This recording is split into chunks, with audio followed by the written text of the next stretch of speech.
Well, the money is big out in West Texas as they're spending a lot of money trying to pay for a college football playoff roster, and they think they have the right guy to rebuild it in Joey McGuire, but will they be able to do it in the year of 2025? I am Colin Basher here, your host of Bash's College Football Show. You can find me over here on TikTok if you just look up Bash's CFB Show. We're trying to be more active there as the season approaches, just talking about different topical stuff, and I think that's how I'm going to kind of keep it. And this is going to be the more structured video format where it's not necessarily going to be like rants or whatever. It's going to be a structured video where we have a specific topic to talk about. And if you love college football, make sure you like the video if you like this video and subscribe for more college football content. You can also comment down below what you think of Texas Tech or any of the specific games or anybody that you want to talk about. We can talk about it in the comment section below. So in 2024, this was a little bit of a mixed bag. Now, don't get me wrong. I don't believe this was a failure. An 8-win season, it wasn't a failure. They didn't necessarily spend the money and hit the transfer portal the way that they did a year ago, or this offseason a year ago. They didn't spend the money. Like this year, they basically took SMU's model and put it on steroids. So the expectation is going to be elevated for this year in my eyes. But the expectation was still pretty high. I mean, Texas Tech faithfuls like, look, Texas and Oklahoma, the biggest ops in the conference, left. So how are we going to compete? And yeah, they did beat the Big 12 champion, but they were just one of the other chaotic teams in the Big 12 that were hovering around 7 to 9 wins. You had like Baylor and TCU and them in that realm, for example, or Kansas State in that realm, Colorado. So ultimately, Texas Tech fans could be kind of happy on one hand or all right with how it went, but they also got to be like, look, we can get more. And that's what they're going to be expecting. And I think last year, like I said, mixed bag. They went to overtime with Abilene Christian and Maverick McIver. They've had some bad moments last year in those losses, and then also having the high of beating Arizona State. Now, when we look at this roster going into 2025, the number one thing you got to say is the experienced quarterback took the job away from Donovan Smith basically a couple years ago, Behren Morton. He is back for his fifth-year senior year, and he's got some weapons to throw to. They bring back Caleb Douglas. They bring back Coy Eakin. The true freshman hyped-up starter level is what they're hoping they could get him to. In Micah Hudson, he left, and then now he's back. So that was big to get him back because he did actually leave the program and went to another program at Texas A&M for a little while. They also brought in Reggie Virgil, who I think is a really, really good player from Miami of Ohio, and I think that that's going to be a fun wide receiver room to work with, and a couple of tight ends too. John Carlos Miller is a really good player, and then Terrence Carter Jr., the other tight end to watch for. Then they have running backs. They got some speed at running back. Quentin Joyner was a guy that Ohio State really wanted to go and get. And guess what? Texas Tech spent some money there. And then they also got like Jacoby Williams over there. And you got Cameron Dickey as a true sophomore, played a little bit as a freshman. Cameron Valdez is another player that has played a decent bit. And then the offensive line, they did address that more in the portal than some of the other positions. Like they did go and get an impact player at running back. They did go and get an impact receiver. I'm not really going to include Micah Hudson in that and Reggie Virgil. But on the offensive line, they have 3 plug-and-play transfer starters, and it starts with the left tackle, Howard Sampson. He comes in from North Carolina, going to be a bona fide starter over there and somebody that they're going to be able to stamp as a talented player. So ultimately, like you look at this offensive line, they got a lot of experience returning the center and the guard, and then also those 3 transfers that are coming in with a lot of experience under their belt. Now, on the defensive side of the ball, it was not great last year, and that's just kind of where you see Texas Tech trying to make a jump here. And I think that they did the right things as far as trying to acquire talent through the portal, but it was a pretty big hole, not going to lie. Like their whole D line is going to be a bunch of portal players. But some of these guys are really good. Like, for example, if you have watched Skylar Gill Howard from Northern Illinois, he's a dominant defensive tackle that's fun to watch. I also loved watching the development and growth of Romello Height in the offseason before playing at Georgia Tech a year ago, and now he's going to be in there. Lee Hunter is another really good player that you got to watch out for. David Bailey. All of these guys transfers, they're going to make an immediate impact, though, on this roster. And that's going to be huge to bring in a D line that could be a little bit disruptive. They brought back a couple of really good linebackers, solid linebackers, and Ben Roberts and Jacob Rodriguez. Both of these guys can really play, and those are going to be the consistent pieces of this defense that they're going to lean on a little bit. In the secondary, too, I mean, they got a couple of transfers battling and kind of trying to look for playing time, especially at cornerback. Like, they brought in Amir Boyd at the cornerback position, Dante Balfour, who I think is a really good player from Charlotte, and then Bryce Pollock is another player that they brought in the transfer portal. Cole Wisniewski is the big, like, I love this pickup. Not too many people are going to know who Cole Wisniewski is, but when you watched North Dakota State football last year, oh, man, this guy could really play. Like, on offense, you noticed, of course, Cam Miller was a baller and they could run the ball, but also everybody always highlighted Gray Zabel because of his potential in the NFL. But when it came to the defensive side of the ball, the guy in the secondary you look to was Cole Wisniewski. I'm excited to see him now at the Power 5 level. So when you talk about this defense, they are much improved as far as a on-paper roster standpoint goes. We will see if they can actually make that jump in a production standpoint. I think they definitely will make at least a little bit of a jump, but is it going to be good enough to elevate to be the best team in this conference? As we take a look at this schedule for the Texas Tech Red Raiders, it starts out soft. And that's a great thing with all of the transfers that you have on defense. They're going to get game reps. They already have all this fall camp reps that they're going to be able to get, all these scrimmage reps against their offense. That's going to be pretty solid. But you take a look at this schedule. You start with Arkansas Pine Bluff and Kent State, who's been the worst program over the last 2 years in the FBS. I think nobody argues that. And then playing a home game against Oregon State will be a nice little litmus test. Something where Oregon State should not have the talent to be able to compete with Texas Tech, but talented enough to where you could find a lot of problems with your offense or defense that needs to be addressed. But they start off conference play with a tough road trip to Utah. It's always a really tough place to play. And I think just starting out on that note is going to be a tall order for this Texas Tech team to be able to go and play against a brand new offensive coordinator and a brand new system on that side of the ball for Utah. Off the bye, though, playing against Houston and Kansas, like, I like that back-to-back draw. Both teams are pretty solid. Like, pretty much anybody in the Big 12 is going to be pretty solid, but those teams are not expected to contend. They're teams that you really don't want to be, like, playing in a look-ahead spot, which maybe you are with Kansas, but with it being off a bye, they could certainly focus on those two games. Arizona State on the road, like, they beat Arizona State last year. Arizona State's got revenge on their mind. That's going to be a very tough game.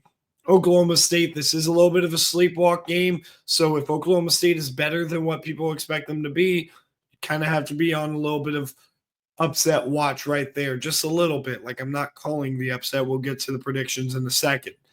At Kansas State is also going to be a very tough and very important game.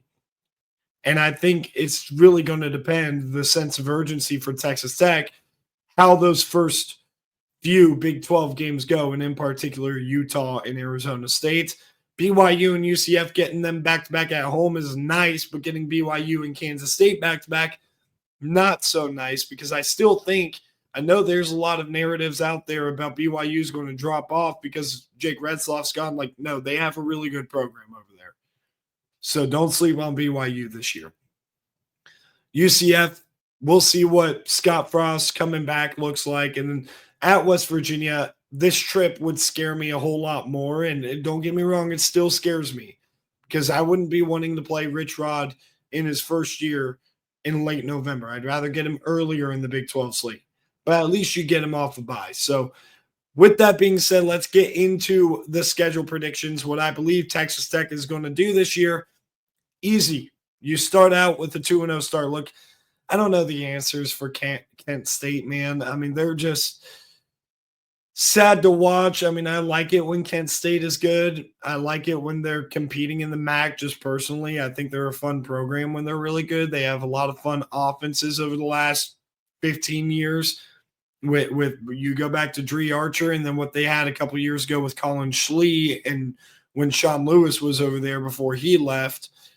That's it's a tough situation that program's in right now. Oregon State, look, they're going to have a little bit of talent, but nothing to the level that Texas Tech should. I mean, they're the team out of the two, the Pac-2, that was definitely decimated the most from all this because they did lose their head coach in year one of it happening. I know Washington State just lost their head coach, Jake Dickert, to Wake Forest, but they lost Jonathan Smith, who was a hometown boy, took Oregon State to heights that it rarely had seen in its football history as a quarterback, as a football player. And then he ended up becoming a coach that got them out of an absolute pit of misery. So I think that Oregon State, it's sad to see what happened to them. I like Oregon State a lot. I think Research Stadium is a fun stadium, but this program's not going anywhere. Texas Tech gets the W. At Utah, this is a fun game. It's going to be amazing. I can't wait to watch it. This is going to be a tough ask for this Texas Tech team to go in to Utah with that crowd and with that new offense to be able to win. I think Utah gets out a close victory, and they're going to start 0-1 in conference play. And I think Texas Tech fans going into the bye week, they're not going to be very happy if they lose that game. I'm just telling you that right now. Like, they want to be 1-0. They want to be in position to win this conference. Starting out behind the 8 ball is not ideal. Off of the bye, though, they play at Houston. Houston's going to be a very tricky team to play. Willie Fritz is a really good coach. They have a good amount of talent that they return and they brought into. And I think year 2 of Willie Fritz, like, they're going to be a really tough out.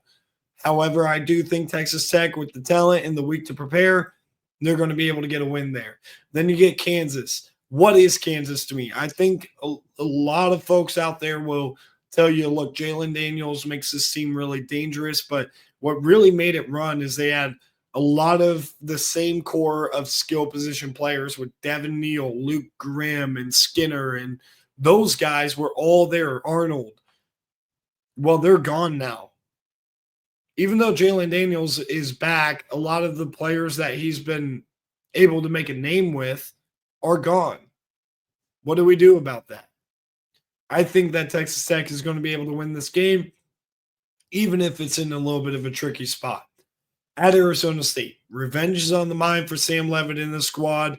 I'm really not sure if Arizona State is truly going to look like the team that we saw a year ago. I mean, it was just so magical, and there's a lot of luck that was involved in them winning the Big 12. And then obviously a lot of what they were able to do down the stretch of the season. Don't get me wrong, but the way the Big 12 season started, there was a good amount of luck of things just setting up nicely for them. I don't know if things will set up super nicely for them this year, but I do have them winning this game. I think they will get their revenge on Texas Tech, handing Texas Tech their second loss in conference. They are 2-2 in conference, 5-2 overall. They return back home. And they're angry. They're mad. I think they're going to take it out on Oklahoma State. I think they're going to get a big blowout victory against the Cowboys. Again, Mike Gundy's team could be much better than I'm giving them credit for. So this definitely could be a little bit off, but that's just my prediction as of now because Oklahoma State's such a mystery. Kansas State on the road. This is going to be a must win probably for both teams, but at the very least Texas Tech, if they want to stay involved in the Big 12 title race. If they lose this game, you can essentially count them out. You have Avery Johnson looking for that leap in his second year as a starter. I like their defense. I like their O-line. I like Jace Brown at wide receiver. I like their running back room headlined by Dylan Edwards. I think Texas Tech is going to be able to get out this victory, though, because I think that off of that loss against Arizona State, that could be the big learning curve that this defense needs to truly perform at a very high level and let that talent come to fruition. This is November 1st. If Texas Tech is going to be playing great defense at any point, or at least really good defense at any point, it's going to be now. I got them pulling off a big, what I believe will be an upset at Kansas State. BYU comes to town the next week. Again, this is like you cannot sleepwalk through this game. And the worst thing that could happen to Texas Tech is BYU is hovering around 500 this year. That would be the worst thing for this game because that could make BYU more dangerous. If they are to this point like 6-3, 7-2, whatever, that's going to help Texas Tech be able to refocus and move forward, knowing that the margins are very small. And I think the awareness of just knowing that you can't lose again is going to help Texas Tech get a victory back at home against BYU. I got them winning to improve to 8-2. UCF, look, I love what Scott Frost was able to do at UCF the first time around. I thought Nebraska was not as big of a disaster as what people made it out to be, but it certainly was a bit of a disaster over there. He's back, and I think he could build this program, and I think he could build it quickly. He's already done it before. He knows this program very well, but this is year one, a lot of new faces. It's going to be tough. I don't think they have the talent. Texas Tech gets a big win. Off the bye, they go to Morgantown. This is not a good time to catch Rich Rod at the very end of the season. He's a good coach when it comes to getting buy-in and trying to pull an upset here, and he's a West Virginia guy, so I think even like just being back at West Virginia, the fit is so nice because that is where Rich Rod will always be able to have the most success that he has had in his coaching career. I mean, I firmly believe that. Michigan flopped. Arizona had some good moments, but generally flopped. I think West Virginia, he showed the success in the mid-2000s. I'm hopeful that he could spark that again at West Virginia, but I don't see it this year necessarily. I'm starting to hear things that maybe Jalen Henderson is going to push for the starting job, by the way, over there. I wouldn't be shocked because I think he's more of a style fit than Nico Marchiol anyway, but I got Texas Tech winning this game to go 10-2, 7-2 in conference. That could very well be good enough to get to the Big 12 championship, but I am not going to be a believer that the committee, especially with that out-of-conference schedule and the resume that they build up here, like when you're looking at a bird's eye view here and you're trying to find resume-building wins for Texas Tech, if this were to transpire, the only real hopes to me you have is Kansas State being about a 10-win team and BYU being at minimum a 9-win team. Those are the two teams that you're going to be looking to boost your resume because I doubt anybody else on the schedule really could do that for Texas Tech. So they got to hope that if there are tiebreakers, it breaks their way. They get into the Big 12 championship, and it's winning in, losing out. It's going to be that simple for Texas Tech.